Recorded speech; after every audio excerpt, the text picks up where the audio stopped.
Hey there, I am in recovery, taking a walk around the outside of my house, and I thought I would just show you a couple of things. I wanted to follow up on number 1, lemon coral sedum in our Zone 9 gardening climate.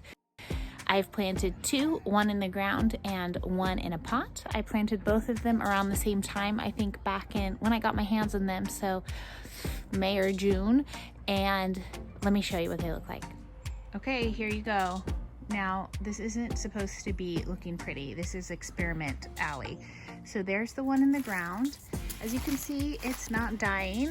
This is an evergreen in our area, and it's really showing its pop here as December rolls in. It's December 18th. And the one in the pot, I never cleaned out this pot.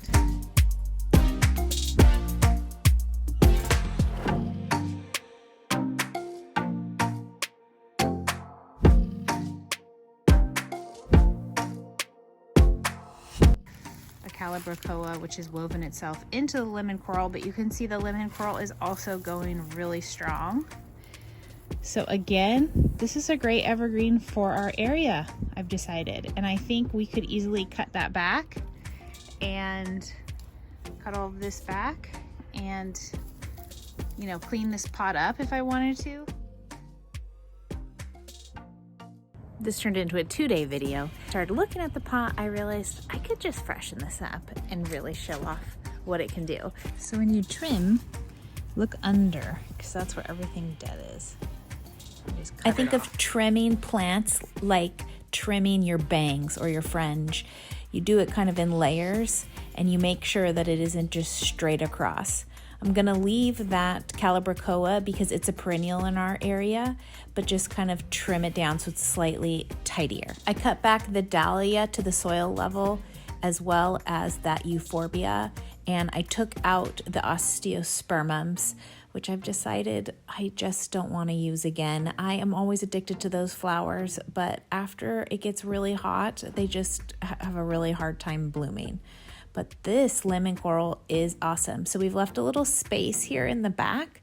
Now let's fill that in with something. I want to keep going with my experiment and leave the dahlia tuber in the pot. So instead, I will put in something that needs no root space. Look, aeoniums, my favorite succulent. To propagate these, you merely cut off a branch and stick it in soil.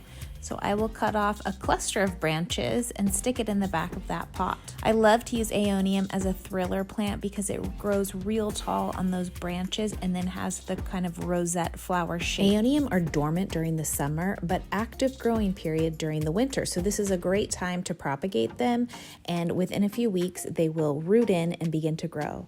To ensure that they stand up and are nicely supported, I often used these curved linking stakes from Gardener Supply. I'll link them below. They are a great tool and come in different sizes.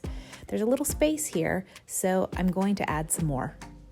I found a number of other varieties of aeonium and transplanted them all in there, nicely hiding the stakes and giving it a bushy feel.